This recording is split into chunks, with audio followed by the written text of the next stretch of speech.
In Mariupol near Azov Sea, Russian soldiers have killed more than 2,000 civilians. In some Ukrainian cities, people are buried in mass graves. In Irpin, a 12-year-old boy and his mother were buried in the yard of a residential complex. Is this not hell on earth?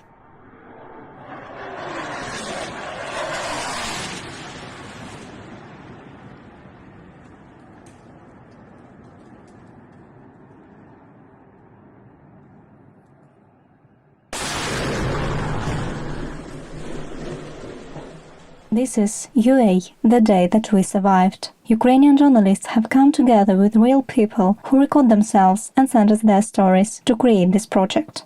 Days pass by, but most of us still do not fully comprehend what is happening right now. We cannot stop refreshing the news feed, cannot read books or watch movies or engage in simple day-to-day tasks, which we considered routine not too long ago. All our thoughts are about war, with those who stay in the basements, who cannot evacuate, who wait for any message from their close ones, who cannot be reached by phone. We, who work on this podcast, are relatively safe, as far as it's possible in Ukraine, where airstrikes are falling every day. We could say that we are used to missile alerts early in the morning by now, but we are not. It's not possible to get used to it. Russian troops are occupying some Ukrainian cities. Every day residents rally against the occupation, proudly flying Ukrainian flags in protest. For some reason the occupiers say they are liberating these cities. But from whom?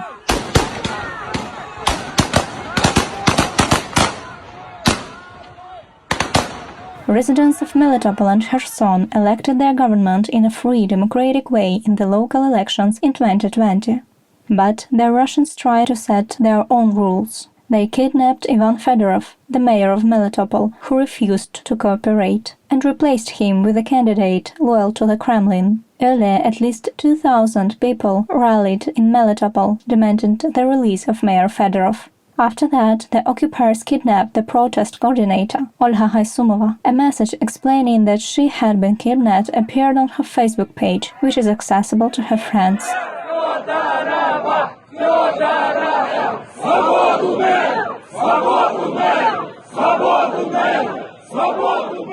In the Kherson region, local authorities in Henichesk have resigned. We have been put in such conditions when we cannot work as representatives of the Ukrainian local government, the city council's website says. At an emergency meeting of the regional council, the government claimed that Kherson is Ukraine and no pseudo-referendums would take place.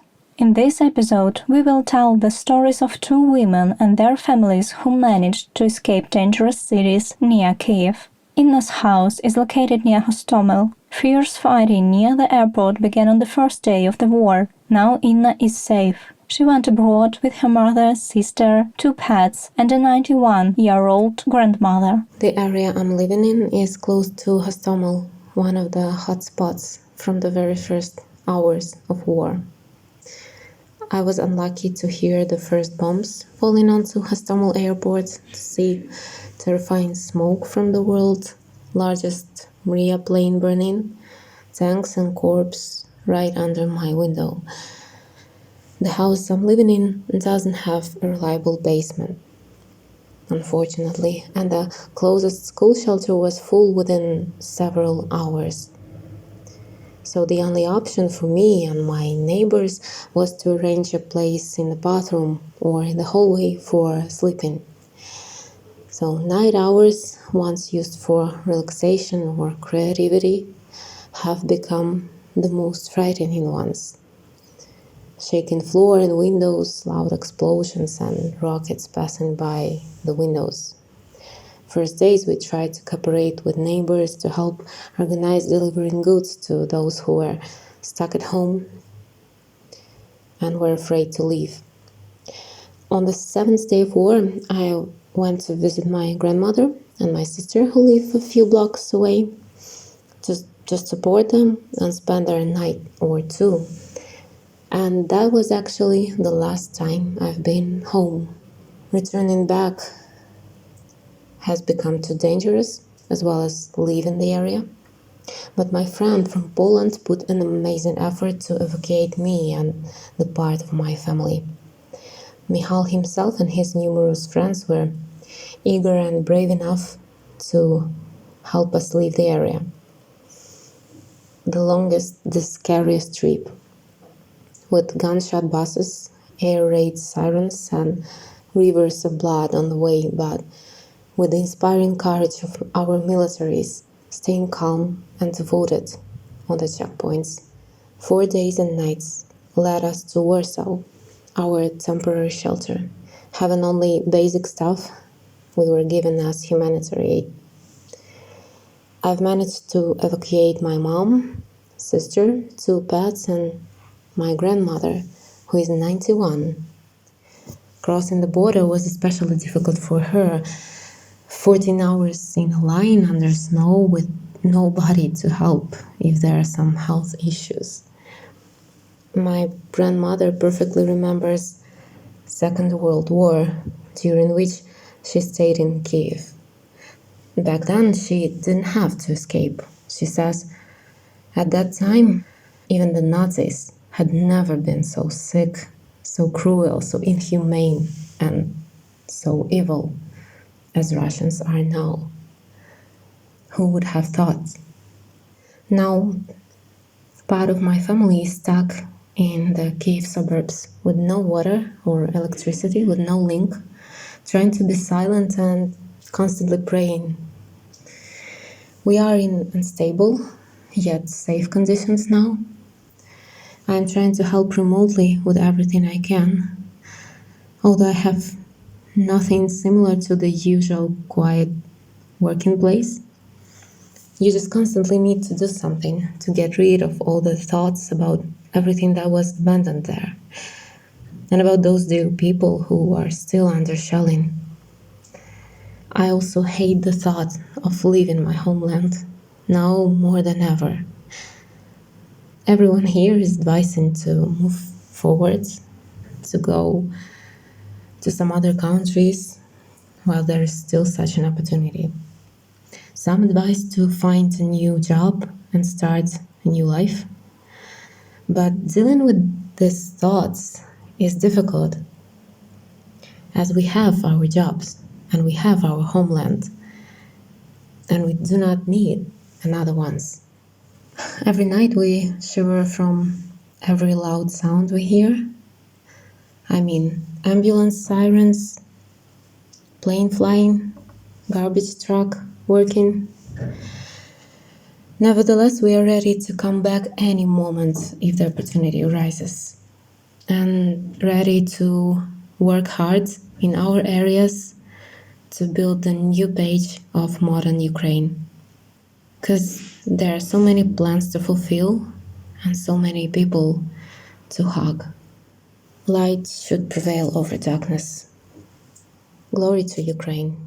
While women and children seek refuge outside their homes, Russian troops are bombing western Ukraine. There have been airstrikes in Lutsk, Ivano-Frankivsk and Lviv regions in the last 2 days. 35 people were killed and more than 150 were injured at the military base. Since the beginning of the war in Ukraine, at least 85 children have died and another 100 have been injured. More than 280 educational institutions were attacked. 9 of them were destroyed completely. On average, the occupiers have ruined 17 educational institutions per day during the war. As a result, 7 million children are left with no access to education due to the fighting in Ukraine and the deliberate attacks on educational institutions by the Russian military. Anya and her children escaped to safety after 14 days in the basement. Anya works as a breastfeeding consultant. She was not ready for war and did not prepare an emergency suitcase. She and her family witnessed firsthand how Russian soldiers killed civilians. I did not expect the beginning of the war. In addition, the day before it started, my family and I returned from vacation. I managed to go to the field consultation and get a certificate for my daughter's school. The morning began with my daughter knocking on the door. I immediately thought, well, now she would ask me not to go to school. But she said, the war had started. The class teacher said that we're not going to school. Of course, I did not have an emergency suitcase, although the day before I read about its contents and theoretically I knew what to put there. The whole first day in between consultations, I tried to pack it somehow and to wait in line at the pharmacy for 2 hours in the cold. But the brain refused to believe in this surreal situation and to think rationally about where to get all of these things. The fighting began right next to us, only 20 kilometers from the house in the Hostomel airport. It was very scary, but we had light, heating, and some food in stock. Plus, we were busy with how and where to hide in the house in case of bombing, so there were no thoughts about going somewhere at all. And on the second day, 5 meters from our house in the yard, a Grad missile fell. It scattered the ground 200 meters around, smashed the neighbors' windows, and left a huge deep hole in the ground, 6 meters down and 10 meters in diameter. Since that day, 4 more Grad's missiles fell into our neighbor's yard and destroyed many houses on neighboring streets. On the third day after the fierce fighting in Borodyanka, the lights and mobile communication disappeared. Then gas. Thank God there was some water in the well. After 5 days without heating and sleeping in a wet shelter, we ran out of food and firewood, so we decided to leave. It was very scary. The news and social media were full of messages about the shooting of cars that were trying to get out by themselves. In addition, the town Nemishayevo, where I was living, had been occupied by Russians for many days. Tanks were stationed under our windows. Russian soldiers were walking under our windows. They were taking our people captive. Their tanks were shooting people. They were looting all the shops. They even had stolen an empty ice cream refrigerator from the store basement. These 14 days were hard because of a few reasons. There was round-the-clock shelling around, terrible news from all around. We were between Borodyanka, Bucha, Irpin, and Hostomel. We lacked food and had no heating. We also had to constantly stay in the same place with people with whom you can't get along, but you must stay with them for the sake of survival and everyone's safety. I had been crying all day when I was packing my bag. I had never thought that living 14 days under the bombing would be easier than leaving home.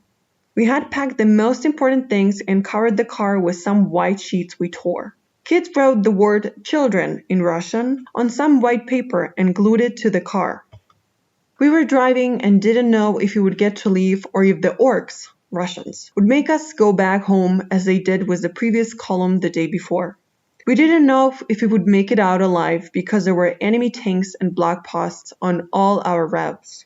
Miraculously, our part of the column did not meet any enemy checkpoints. We drove through gardens and garden cooperatives, and local representatives of the territorial defense guided us through the route. It was difficult to believe that only 10 kilometers away from us, other people were living their quiet lives. We had stopped near the entrance to the Zhytomyr route. We saw some cars on the route, but we continued to wait. After that, we noticed a few tanks with the letter Z. This is the mark of Russian tanks. For 3 hours, we were waiting in the middle of the field, listening to the sounds of bombing and watching the clouds of black smoke close to Makariv. When enemy tanks finally came back, we were able to start moving. The column drove like crazy, past the broken Zhytomyr highway, bombed out civilian homes, burned tanks and corpses. All the way, I repeated to the children not to look out of the window, but to look at something in the cabin. At the entrance to Makariv, our troops greeted us and said, "Don't be afraid. Now you are on the territory that is controlled by Ukraine." I later learned that part of the column that was following us had been shot. One driver was killed in front of his wife and child, and our checkpoint was occupied by enemies in just an hour. The battle continues in the south, north, and east of Ukraine. The shelling in Severodonetsk and Rubizhne in the Luhansk region has been going on since 11th of March. Both cities are engulfed by fires as a result of shelling. Almost 100,000 people in the area remain without electricity. Works to repair damaged utilities continue non-stop. Along the battle lines in Donetsk region, the intensity of the fighting varies a lot depending on the location. Mariupol is under siege. The office of French President Macron claimed that Putin hadn't shown any intention to end the war. At the same time, negotiations are underway. Shelling doesn't stop even for an hour. The Russians have been blocked from Instagram. It is a massive loss for them, and they complain about Ukrainians being too cruel. But how can you remain indifferent when someone's life is ruined or taken away every day?